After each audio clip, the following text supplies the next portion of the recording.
Привет, друзья! Сегодня будем делать камин. Каркас я уже подготовил. Размеры я сейчас его покажу.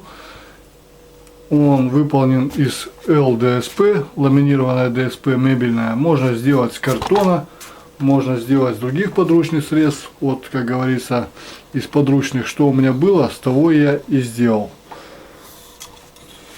Верх я взял фасад готовый. Это у нас с образцов мебельного гарнитура, скажем так. Он длиной 72 на 30 сантиметров. Здесь стекло матовое. Это все покрасится. Плинтус для обрамления. Эскиз не рисовал, так примерно, и все будем выдумывать по ходу. Плитка потолочная, можно простой пенопласт тонкий. Я вот взял, которая самая ровная, в магазине продается, взял 6 штук. Ну, наверное, может быть, уйдет у меня она не вся.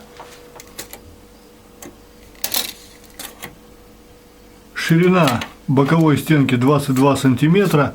Это у меня для полок были приготовлены на дачу. И я их даже в высоту не пилил. Высотой, в общем, она будет у нас 90 сантиметров. 4 таких стойки нам 22 на 90 потребовались. И ширина камина будет 63 почти. Ширина топки 32,5 и высота топки 52 сантиметра. Потом низ я выбрал так, чтобы он был немного с выступами. То есть это у меня тоже цельная заготовка была. Я их так сложил, прикинул, и должен получиться отличный камин. Тут я уже расчертил, чтобы зашить лицевые части камина, и на заднюю часть топки еще найду кусок. Это арголит. Потребуются еще гвоздики, немного инструмента, рулетка, нож канцелярский, обязательно с острым лезвием. Я всегда новенькое для новых работ новенькое оставляю. Угольник пригодится, молоток. Колер, может быть, потребуется тоже, с цветом еще не определился. Все будет по ходу приходить в голову. Ну и клей. Можно такой. Отлично себя показал. У меня там уже открытая есть упаковка. И вот момент монтаж тоже хороший для пенополистирола и всяких декоров. Это у меня гирлянда в топку огонь декорировать. Имитация, она красным горит, только сейчас купил. Ну и еще немного декора. Огромное желание, хорошее настроение, и поехали. Выпиливаем детали согласно нашим размерам для обшивки снаружи.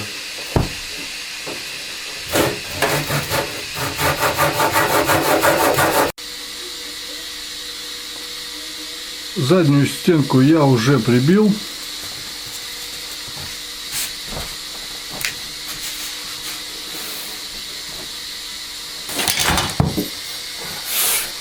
Раскладываем напиленные детали.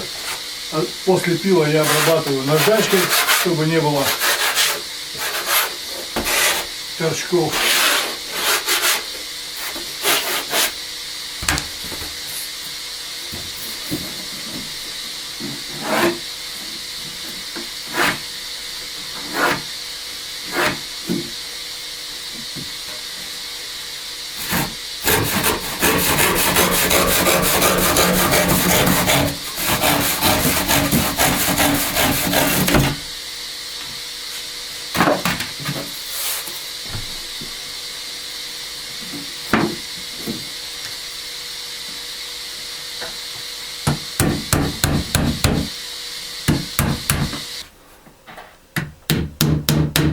каждой прибитой деталью конструкция у нас еще больше усиливается.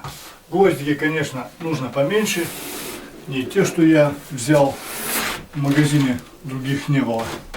Пойдут гвоздики как для штапика.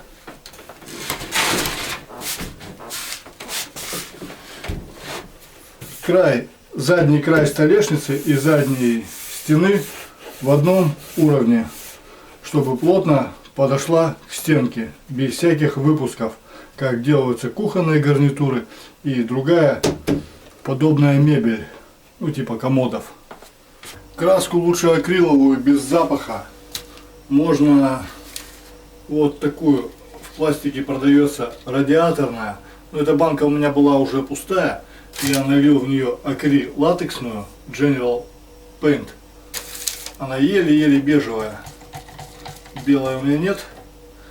И мы замесим сюда колера песочного немножко на глазок. Это будет получился вот такой не сильно темный и не сильно светлый тон. Это будет цвет для нанесения на основу всего каркаса. Вот эта краска чем мне нравится, она обои, допустим, под покраску свежие, новенькие обои закрывает за один раз. Ну а гладкие поверхности иногда приходится и даже прогрунтованные и на 2 раза красить. Выкрашиваем сейчас основу.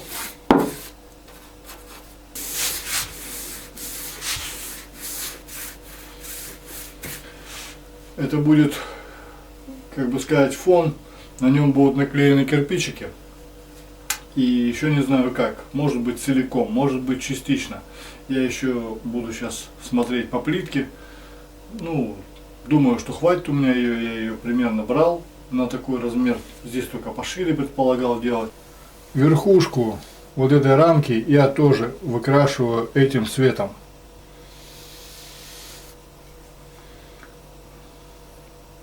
Можно применять малярную ленту, скотч такой бумажный есть, чтобы не испачкать рядом находящиеся детали. Сейчас она подсохнет, я ее буду красить на 2-й раз.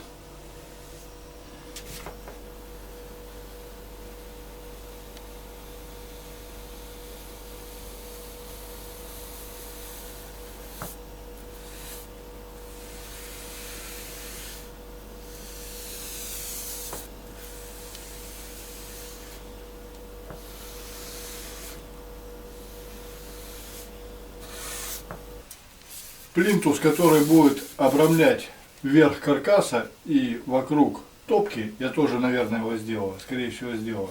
Я выкрашиваю таким же цветом, как и здесь. Выкрашиваю заранее, чтобы он успел у меня высохнуть. Потом будет на месте красить неудобно.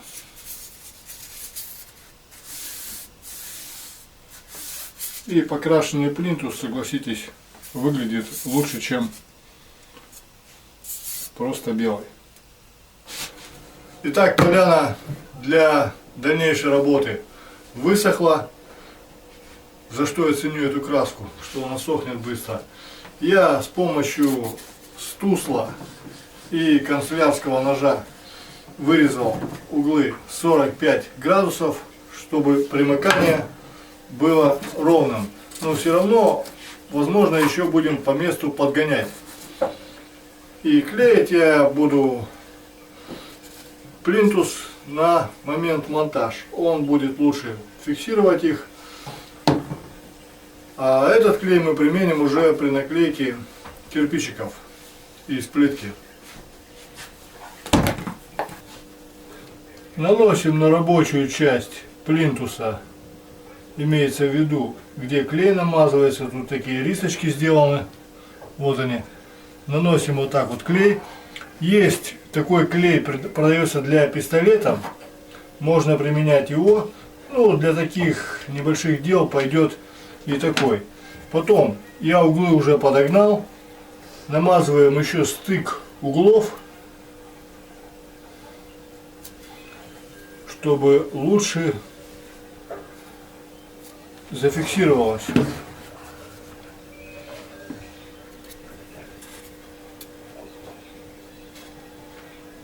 Вот так.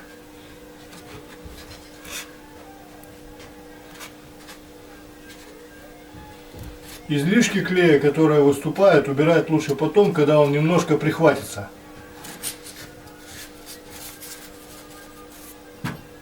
И вот так склеиваем.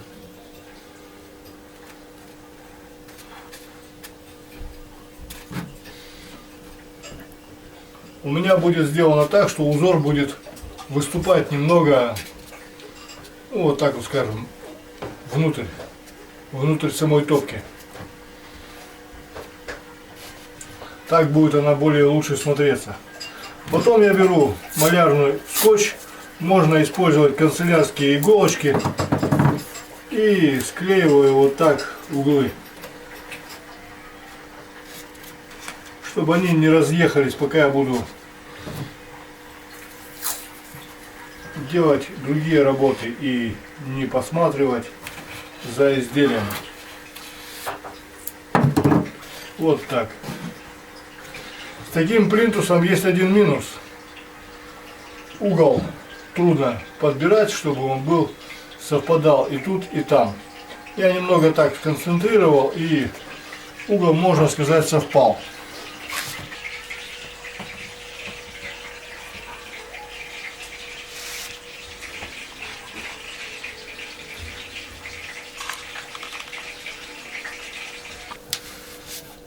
А теперь с помощью подготовленного шаблона мне нужна ширина кирпичика, скажем, вот примерно 8 сантиметров.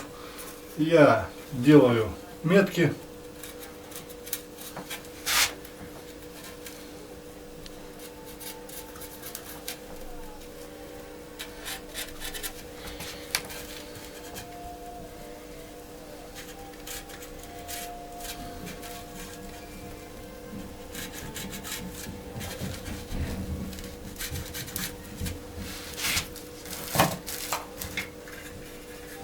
И канцелярским ножом с острым лезвием нарезаю заготовки.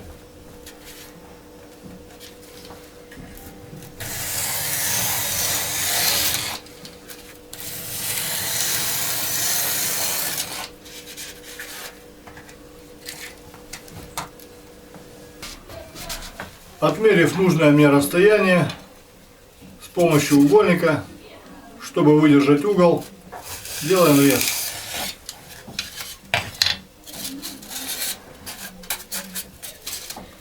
И теперь можно с помощью этой плиточки нарезать далее.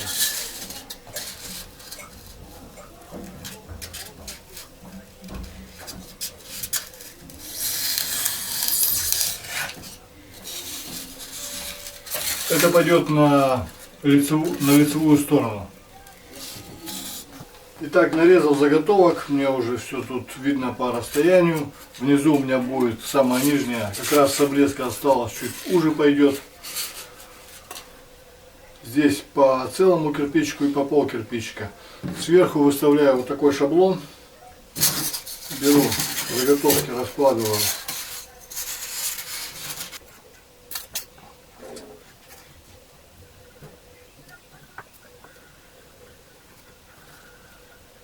Я покрасил корпус весь целиком, потому что еще не знал, какой у меня будет здесь кирпичик. И, в общем, все выдумываю на ходу. А если кто-то уже заранее расчертил, то, конечно, можно было покрасить вот так полосками. И была бы экономия краски. И стараемся делать шов, чтобы он был потом везде одинаковый.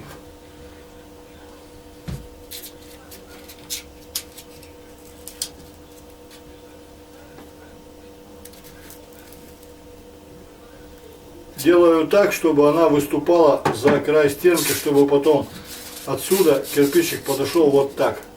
И здесь будет ровный угол. а следующий пойдет целый кирпич.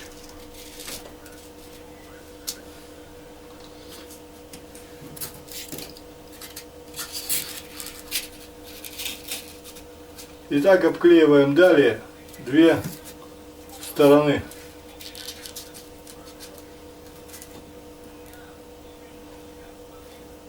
Левую сторону обклеиваем точно так же.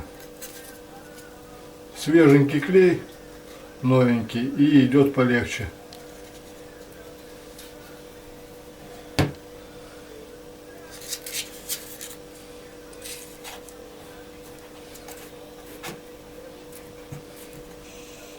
А верх над топкой я решил сделать не ровными кирпичиками, а вот так вырезал. Потом вот видите под скосом в зеркальном положении вот так. Также сделаем более-менее на одинаковом расстоянии и клеим.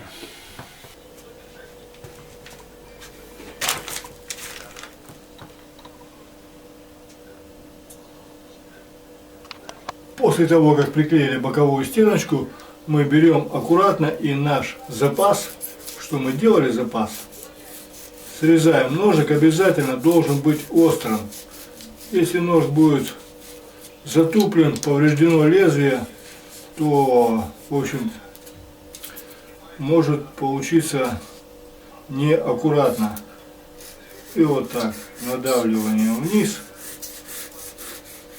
вот так.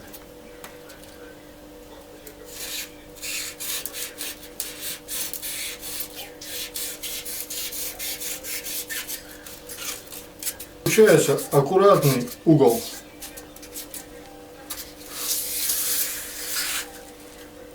Также обклеиваем, переворачиваем, обклеиваем вторую сторону.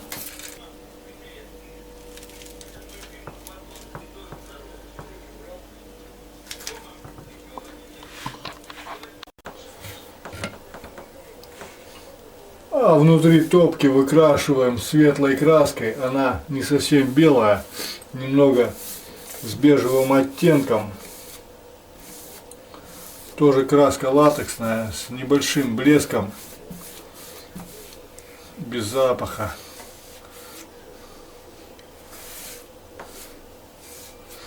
Возможно, придется на раза два покрасить. Сейчас на раз, и уже высохнет как следует. Она внутри дольше будет сохнуть. Завтра покрасим на второй раз. Здесь я наклеил пенопласт, потому как там была щелочка. И так она уже полностью смотрится как топка.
Ну и вот остался кусочек плинтуса.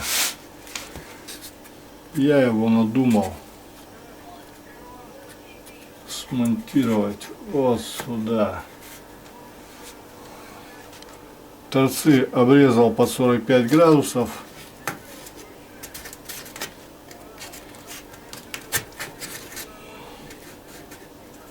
Закрасил краской.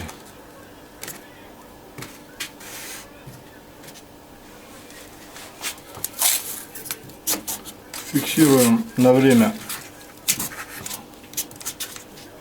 малярным скотчем.